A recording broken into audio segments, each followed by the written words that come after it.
अस्सलाम वालेकुम। इस वक्त पाकिस्तान में यूनिवर्सिटीज़ में एग्ज़ाम्स हो चुके हैं और फाइनल ईयर के स्टूडेंट्स अपनी सीवीज़ के साथ इंडस्ट्री को और जॉब के लिए अप्रोच कर रहे हैं। तो हमारी आज की इस वीडियो का टॉपिक है उन स्टूडेंट्स के लिए कि how to make an impressive CV. तो आज की इस डिस्कशन में हम जो लर्न करेंगे वो ये है कि एक इफ़ेक्टिव सीवी कैसे बनाई जाती है, सीवी का मकसद क्या होता है और सीवी के मेन पार्ट्स कौन कौन से होते हैं, और एक सीवी को किसी भी स्पेसिफिक जॉब के लिए कैसे टेलर किया जाता है, और किसी भी सीवी की फॉर्मेटिंग, लेआउट और कंटेंट को कैसे टेलर किया जाता है, और कौन-कौन सी ऐसी कॉमन मिस्टेक्स हैं जो सीवी में हर सूरत अवॉइड करनी चाहिए। तो सबसे पहले एक वेल क्राफ्टेड सीवी की इम्पोर्टेंस क्या होती है। तो सीवी जो है वो आपके एम्प्लॉयर के सामने आपका पहला इम्प्रेशन होती है, यानी कि इसके ज़रिए से आप अपने आप को अपने पोटेंशियल एम्प्लॉयर के सामने इंट्रोड्यूस करवाते हैं।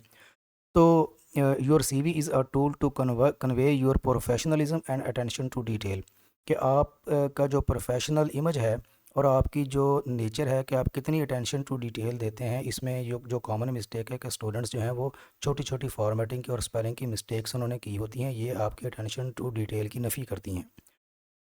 तो फिर आपने आपकी सीवी को बताना चाहिए कि जिस जॉब के लिए आप अप्लाई कर रहे हैं, उस जॉब के लिए आप क्यों फ़िट हैं और दूसरों की निस्बत आपको क्यों तरजीह देना चाहिए।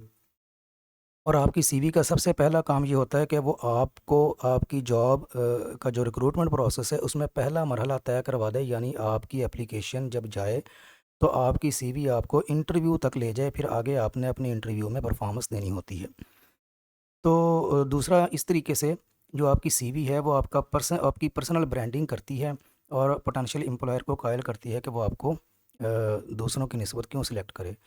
तो सबसे पहले हम देख लेते हैं कि सीवी की डेफिनेशन क्या है। तो a CV or curriculum vitae is a detailed document summarising an individual's academic and professional background, के आपकी जो सीवी है वो आपकी एकेडमिक और प्रोफेशनल जो स्किल्स हैं उनको समराइज़ करने का नाम है, कि एक पेज के ऊपर एक सिंगल पेज या मल्टीपल पेजेस के ऊपर आप अपनी सारी एकेडमिक और प्रोफेशनल जो बैकग्राउंड है वो अपने आप लिख देते हैं। तो 2 नाम बेसिकली यूज़ होते हैं, एक सीवी होती है और एक रिज़्यूमे होता है। और रिज़्यूमे और सीवी में क्या फ़र्क है? तो जो सीवी और रिज़्यूमे में बेसिक फ़र्क है वो ये है कि सीवी आपका डिटेल्ड डॉक्यूमेंट होता है, यानी ऐसा डॉक्यूमेंट जो आपकी हर अचीवमेंट और हर स्किल या एकेडमिक क्वालिफ़िकेशन को डिटेल में लिख देता है। और मोस्ट कॉमनली ये जो सीवी होती है ये एकेडमिक नेचर की होती है, या फिर आप यूँ कह लें कि ये एकेडेमिया में यूज़ की जाती है। मिसाल के तौर पे फिर इसको एकेडमिक सीवी भी कहा जाता है, जिसके ऊपर आपकी तमाम तर पब्लिकेशंस होती हैं, जो कॉन्फ्रेंसेस आपने अटेंड की होती हैं वो होती हैं, जो छोटे-मोटे कोर्सेज़ लिए होते हैं वो होते हैं, और जो ट्रेनिंग्स आपने की होती हैं। तो इस तरीके से ये बाज़ दफ़ा अगर आप सीनियर पोजीशन पे हैं तो आपकी सीवी मल्टीपल पेजेस 10, 20, 15 पेजेस का डॉक्यूमेंट भी बन सकता है या इससे भी ज़्यादा। लेकिन जो रिज्यूमे होता है वो एक सिंगल पेज डॉक्यूमेंट होता है, जिसमें आप अपनी तमाम तर जो क्वालिफ़िकेशंस हैं उसको कंसाइज़ फॉर्म में एक सिंगल पेज के ऊपर लिख देते हैं। और ये जो रिज्यूमे है, कुछ लोग इसमें फ़र्क करते भी नहीं हैं, लेकिन यूएसए वगैरह में रिज्यूमे यूज़ किया जाता है। और लेकिन ये जो हमारा इधर एशिया है इसमें सीवी और रिज्यूमे को बाज़ दफ़ा इंटरचेंजेबली भी इस्तेमाल किया जाता है। तो resume most importantly one page document होता है। इस हवाले से कुछ साल पहले इलॉन मस्क का एक रिज्यूमे वायरल हुआ था, जो एक सिंगल पेज डॉक्यूमेंट था, और उसके नीचे फिर लोग कमेंट कर रहे थे कि अगर इलॉन मस्क जो है वो एक सिंगल पेज रिज्यूमे के ऊपर अपनी सारी क्वालिफ़िकेशन और स्किल्स लिख सकता है, तो फिर बाकियों को भी एक सिंगल पेज के ऊपर अपना रिज्यूमे लिखने में दिक्कत नहीं आनी चाहिए। तो अब उसके बाद स्ट्रक्चर ऑफ अ सीवी, किसी भी सीवी के ये मेन पार्ट्स होते हैं। आपने अपनी सारी की सारी इन्फॉर्मेशन इन पार्ट्स में ग्रुप करनी होती है। सबसे पहले आपकी पर्सनल इन्फॉर्मेशन का सेक्शन होता है, जिसमें आपने अपना नाम, फ़ोन नंबर, ईमेल एड्रेस देना होता है। ईमेल और या जो आपका पोस्टल मेल एड्रेस है वो देना होता है, ताकि आपका पोटेंशियल एम्प्लॉयर आपको कांटेक्ट कर सके। उसके बाद पर्सनल इन्फॉर्मेशन के बाद प्रोफेशनल समरी या ऑब्जेक्टिव स्टेटमेंट का एक पोर्शन कुछ लोग रख लेते हैं। मैं इसका बहुत ज़्यादा कोई फ़ैन नहीं हूँ, लेकिन ये कि अगर आपने रखना हो तो आप प्रोफेशनली क्या अचीव करना चाहते हैं, आपका ऑब्जेक्टिव क्या है, ये एक स्टेटमेंट आप यहाँ पे दे सकते हैं। और इसकी बहुत सारी एग्जांपल आपको नेट पे मिल जाएंगी, आप अपने अपने फील्ड के हिसाब से ये चूज़ कर सकते हैं। तो इसमें आप अपना जो करियर गोल है वो भी डिस्क्राइब कर सकते हैं कि आप अपने प्रोफेशन में किस लेवल तक जाना चाहते हैं। फिर मोस्ट इम्पॉर्टेंट आपका एजुकेशन सेक्शन आता है, जिसमें आपने अपनी तमाम तर जो एजुकेशन है वो लिखनी होती है, सबसे जो लेटेस्ट एजुकेशन है वो सबसे हाईएस्ट एजुकेशन सबसे पहले लिखें, फिर उसके बाद वाली, इस तरीके से आप इस सेक्शन में अपनी तमाम तार एजुकेशन जो है वो ग्रुप कर सकते हैं। फिर वर्क एक्सपीरियंस है आपका, यानी कि जितना आपका आज तक वर्क एक्सपीरियंस है उसको आप यहाँ पे reverse chronological order for all your work experiences, यानी कि जो सबसे लेटेस्ट आपका वर्क एक्सपीरियंस है उसको सबसे पहले मेंशन करें और इस तरीके से वर्क एक्सपीरियंस वाला सेक्शन बनाएं। फिर स्किल्स सेक्शन है, यानी आपके एजुकेशन और उससे रेलेवेंट वर्क एक्सपीरियंस से हट के आपने जो जो स्किल्स अब तक ले ली हैं, वो सॉफ्ट स्किल्स हैं या वो हार्ड स्किल्स हैं, कोई प्रोफेशनल ट्रेनिंग्स हैं, कोर्सेज हैं, सर्टिफिकेट कोर्सेज हैं, वो सारे के सारे इधर आप मेंशन कर सकते हैं। फिर चूँकि जो सीवी होती है वो स्पेसिफिक टू पर्सन होती है, तो एक सेक्शन आप अगर समझते हैं कि कोई और ऐसी स्पेसिफिक इन्फॉर्मेशन जो जॉब रेलेवेंट हो सकती है, वो उसके लिए आप अलहदा से सेक्शन अपनी सीवी में बना सकते हैं। फिर आपका एजुकेशनल सेक्शन होता है आपकी पर्सनल स्टेटमेंट और पर्सनल इन्फॉर्मेशन के बाद। इस सेक्शन में आपने अपने सबसे जो हाईएस्ट डिग्री होती है वो सबसे पहले मेंशन करनी होती है, और इसमें आप डिग्रीज लिखते वक्त कोई एब्रीवेशन यूज़ ना करें, फुल टाइटल लिखें। सीजीपीए तब लिखें जब आपका सीजीपीए 3 से ऊपर हो, अगर 3 से कम हो तो फिर ना लिखें। और अगर आप फ्रेशर हैं, आपके पास बहुत ज़्यादा एक्सपीरियंस नहीं है, तो फिर इस सेक्शन को आप थोड़ा सा बड़ा कर दें, थोड़ी डिटेल इसमें डाल दें जो चीज़ें यहाँ पे लिखी हुई हैं, ताकि आपकी सीवी में वाइट स्पेस या एम्प्टी स्पेस कम हो। तो मिसाल के तौर पे जो आपकी हाईएस्ट डिग्री है, जो सारी डिग्रीज़ हैं उनमें आप जो की सब्जेक्ट्स हैं वो लिख सकते हैं, उनके जो अच्छे ग्रेड्स हैं वो लिख सकते हैं। फिर अगर आपने कभी कोई स्कॉलरशिप आपको मिला है वो इस सेक्शन में मेंशन करें। अगर बाहर की दुनिया में आपका कोई सेमेस्टर लगा है, कोई मोबिलिटी लगी है, उसको यहाँ पे मेंशन कर दें। कोई फ़ॉरेन एक्सपीरियंस है और कोई ऑनर या अवार्ड आपको मिला है, मिसाल के तौर पे किसी कंपटीशन में हिस्सा लिया, चाहे वो पोस्टर कंपटीशन था या कोई प्रेजेंटेशन कंपटीशन था, उसको यहाँ पे मेंशन करें। किसी भी किस्म का जो ऑनर या अवार्ड आपको इस सेक्शन में मिला हो उसको यहाँ पे मेंशन करें। तो उसके बाद एक्सपीरियंस का सेक्शन आता है। एक्सपीरियंस के सेक्शन में आपने जो सबसे इसको आपने क्रोनोलॉजिकल ऑर्डर में मेंशन करना है। इसमें आपने अपना जॉब टाइटल, ऑर्गेनाइजेशन का नेम और जिन जिन ईयर्स में आपने सर्व किया है वो साथ लिखें। इंडस्ट्री स्पेसिफिक लैंग्वेज, जिस इंडस्ट्री में आपने स्पेसिफिकली काम किया है उस से रेलेवेंट जो टर्मिनोलॉजी है वो यहाँ पे यूज़ करें अपने एक्सपीरियंस को डिस्क्राइब करने के लिए। और इसमें क्वांटिफाइएबल रिजल्ट्स या अपनी जो अचीवमेंट है आपकी इस टन्योर के दौरान, वो अगर आप मेंशन करें तो ये ज़्यादा इम्पैक्ट डालता है। बुलेट्स पॉइंट्स में होना चाहिए। पैराग्राफ की शक्ल में कुछ लोग लिख देते हैं, तो पैराग्राफ की शक्ल में नहीं होना चाहिए, बुलेट्स पॉइंट्स में अपना एक्सपीरियंस आप मेंशन करें। अच्छा, इसके बाद आपका स्किल्स का सेक्शन आ जाता है। इसमें आप अपने different technical skills, project management skills, research की स्किल्स, क्रिएटिव स्किल्स जैसे डिज़ाइनिंग वगैरह, वीडियो एडिटिंग वगैरह हुई, लैंग्वेज स्किल्स हो गई, इंटरपर्सनल स्किल्स हैं, लीडरशिप एंड मैनेजमेंट स्किल्स हैं, analytical and problem solving skills हैं। ये हर बंदे की डिफरेंट हो सकती हैं, जो आप समझते हैं कि आपके रेलेवेंट हैं या आपने अचीव कर ली हैं।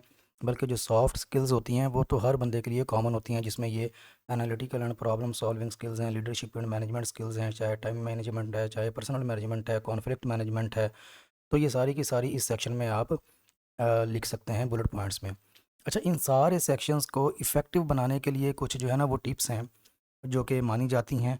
तो उसमें ये है कि आपने अपनी सीवी के ऊपर जो है ना वो अकम्पलिशमेंट्स लिखनी है, रिस्पॉन्सिबिलिटीज़ लिस्ट नहीं करनी। मिसाल के तौर पे आप किसी जॉब के बारे में, जॉब एक्सपीरियंस के बारे में लिखते हैं कि जी मैं मैनेजर रहा हूँ फ़लाँ मिल के अंदर, तो ये एक लिस्टिंग है रिस्पॉन्सिबिलिटी की कि मैं मैनेजर था। मैनेजर होते हुए आपने कौन-कौन सी अचीवमेंट्स की हैं, अकम्पलिशमेंट्स की हैं, उनको क्वांटिफाइएबल अंदाज़ में आपने प्रेज़ेंट करना है। और उसकी टिप ये है कि आप ऐसे एक्शन वर्ड्स यूज़ करें। एक्शन वर्ड्स वो होते हैं जो कि क्वांटिफाइएबल रिज़ल्ट्स बनाते हैं। मिसाल के तौर पे आप अपने आप को सेल्स मैनेजर लिस्ट करने की बजाय ये लिखें कि increase sales by 20%, reduced waste by 0.5%, reduced energy consumption by 2%। ये क्वांटिफाइएबल रिज़ल्ट्स हैं।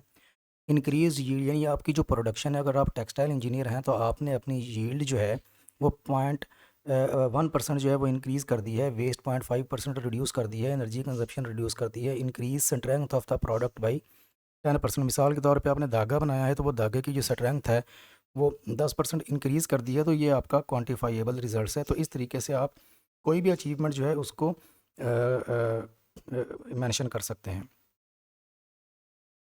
तो अपनी रिस्पॉन्सिबिलिटीज़ लिखते हुए अपनी इन्फॉर्मेशन को सीवी पे पुट करते हुए एक और आपने ख़्याल ये रखना है कि जो सबसे ज़्यादा मोस्ट इम्पॉर्टेंट इन्फॉर्मेशन है आपके नज़दीक आपकी सीवी की, वो आपने सीवी के सबसे फर्स्ट हाफ में या प्रोमिनेंट जगह के ऊपर उसको आपने मैनेज करना है। और फिर आपने जो एक्शन वर्ब्स हैं उनको यूज़ करना है। मिसाल के तौर पे मैनेज्ड, इम्प्लीमेंटेड, एनालाइज्ड, इसकी इसकी जो है ना वो बड़ी डिटेल मैंने अगली स्लाइड्स में एक्शन वर्ब्स डिफरेंट लिखे हुए हैं। वो आप अपनी रिस्पॉन्सिबिलिटीज़ को जब मेंशन करना चाहें तो फिर इस तरीके से ये जो यहाँ पे लिखे हुए हैं इनमें से कोई ना कोई वर्ड ढूंढ के अपना उसको मेंशन कर सकते हैं। अब ये जो वर्ब्स हैं ये अकम्पलिशमेंट्स को शो करते हैं कि आपने क्या अचीव किया, क्या एम्प्लीफाई किया, क्या अटेन किया। तो ये यहाँ से सारी लिस्ट आप पढ़ सकते हैं कि ये एक्शन वर्ब्स आपने अपनी अकम्पलिशमेंट्स को शो करने के लिए अपने बुलेट्स पॉइंट्स में, अपनी स्किल्स में, अपनी अचीवमेंट्स में, अपने प्रोफेशनल एक्सपीरियंस में या अपनी एजुकेशनल अचीवमेंट्स में आपने शो करने हैं। फिर कुछ एक्शन वर्ब्स होते हैं जो कि रिस्पॉन्सिबिलिटीज़ को शो करते हैं। उनके लिए जो अप्रोप्रिएट वर्ड्स हैं, एक कलेक्शन दी हुई है यहाँ पे। इनमें से आप तलाश कर सकते हैं कि कौन सा वर्ड एक्शन वर्ब आपके लिए मोस्ट सूटेबल है अपनी अकम्पलिशमेंट को बताने के लिए। उसके बाद ये कुछ एक्शन वर्ब्स हैं जो आपकी कम्युनिकेशन स्किल्स को शो करेंगे और क्रिएटिव स्किल्स को शो करेंगे। यानी कि अगर आपने अपनी कम्युनिकेशन स्किल्स को हाईलाइट करना है, बुलेट पॉइंट्स में लिखना है, तो अपनी सीवी के अंदर ये वाले जो वर्ब्स हैं वो ज़्यादा इम्पैक्ट डालेंगे बजाय इसके कि आप सिंपल कोई और तरीका अख्तियार करें।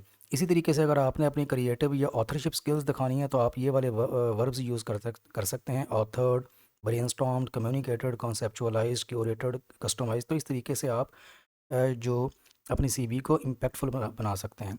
अब सबसे इम्पॉर्टेंट चीज़ जो मैंने ख़ुद स्टूडेंट की सीवीज़ में देखी हैं कि उनमें फॉर्मेटिंग और डिज़ाइन बहुत जो है ना वो रैंडम सा होता है। तो इस हवाले से आपने अपनी सीवी की फॉर्मेटिंग और डिज़ाइन को बहुत बेहतर करना है।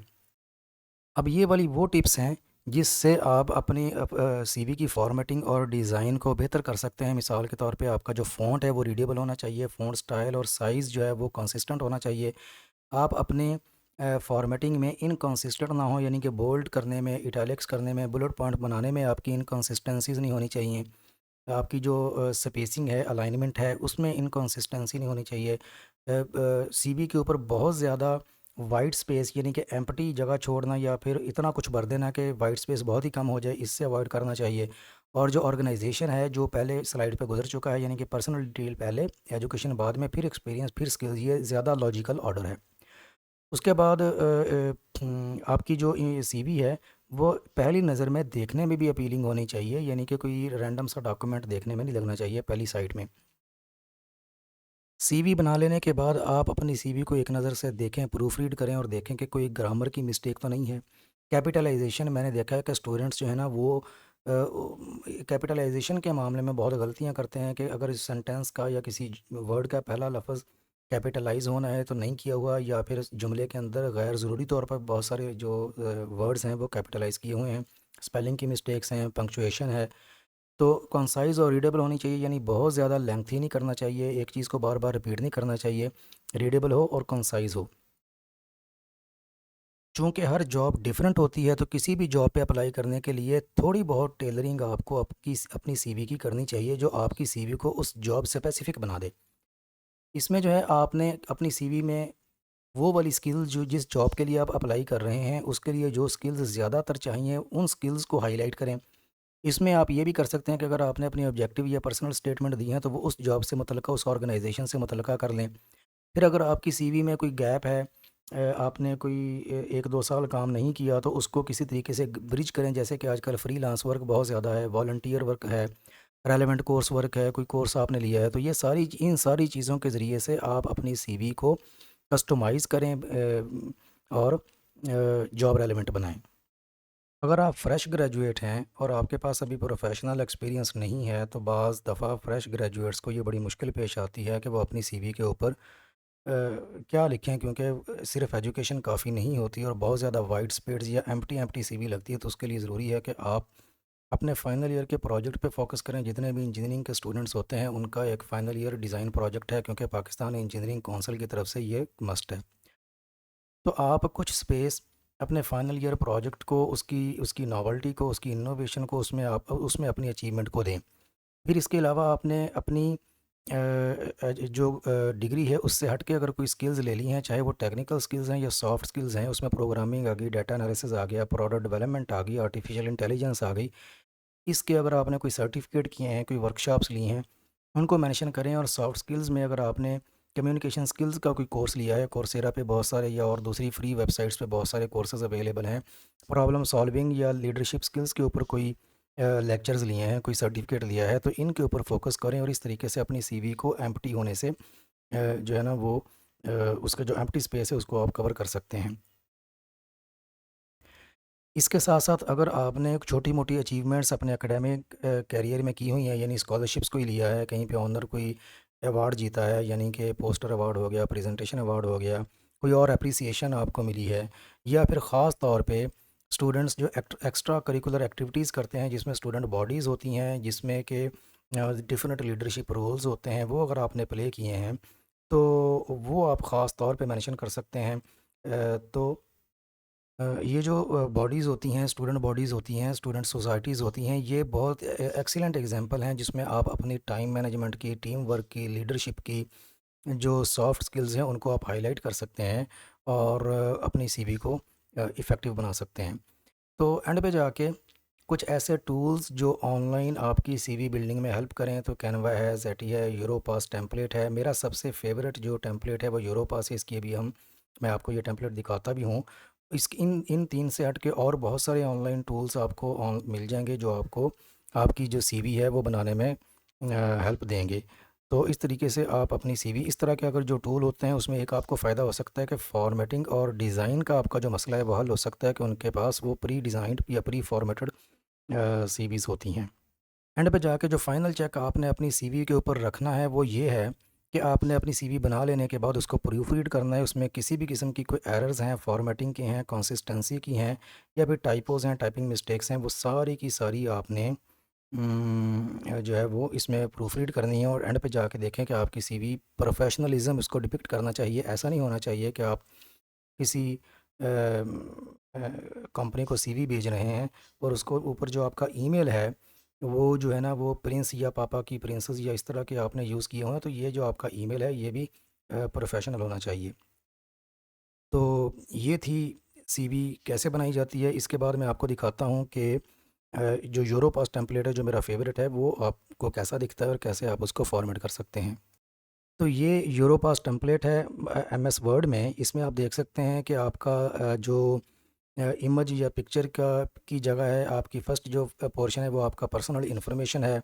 और ये वाला जो पोर्शन है इसमें जॉब अप्लाइड फॉर, यानी जिस जॉब पे आप अप्लाई करना चाह रहे हैं वो यहाँ पे आप लिख सकते हैं। और वर्क एक्सपीरियंस है, यहाँ पे एजुकेशनल ट्रेनिंग है, यहाँ पे यूरोपास में वर्क एक्सपीरियंस पहले लिखा हुआ है, एजुकेशन बाद में है। आप इसको अपोजिट भी कर सकते हैं। मैं यही वाला टेम्पलेट यूज़ करता हूँ और मैंने इसको अपोजिट किया हुआ है। मैंने सबसे पहले अपनी एजुकेशन यहाँ पे रखी है, बाद में वर्क एक्सपीरियंस, थोड़ा बहुत टेलरिंग जो है वो आप अपने हिसाब से कर सकते हैं, फिर पर्सनल स्किल्स हैं, लैंग्वेज स्किल्स हैं। ये टेबल मैंने ख़त्म कर दिए हैं, ये जो लैंग्वेज स्किल को ज़ाहिर करते हैं, लेकिन वैसे बुलेट पॉइंट्स में आप अपने लैंग्वेज स्किल्स को देख सकते हैं। कम्युनिकेशन या सॉफ्ट स्किल्स हैं, ऑर्गेनाइजेशनल या मैनेजेरियल स्किल्स, ये सारे अलग-अलग सेक्शन इसमें यहाँ पे आप देख सकते हैं। अगर इस टेम्पलेट को आप यूज़ करें तो ये यहाँ पे ये जो यूरोपास का एक वो लोगो सा है, या फिर ये जो हेडर दूसरे दिए हुए हैं, मैंने भी ये सारे ख़त्म कर दिए हैं। यानी कि इस टेम्पलेट को आप अपने हिसाब से टेलर भी कर सकते हैं। तो इस तरह का कोई टेम्पलेट लेके जिसमें एटलीस्ट आपको एक अच्छा डिज़ाइन और फॉर्मेटिंग के लिहाज से एक अच्छा स्टार्ट मिल जाए डाटा पुट करने के लिए, तो वो आप यूज़ कर सकते हैं। तो अगर कोई चीज़ मैंने मिस कर दी हो या फर्दर आप कोई चीज़ इस हवाले से कोई क्वेश्चन पूछना चाहें तो वो आप कमेंट्स वगैरह में मुझे बता सकते हैं। Thank you. अल्लाह हाफिज़।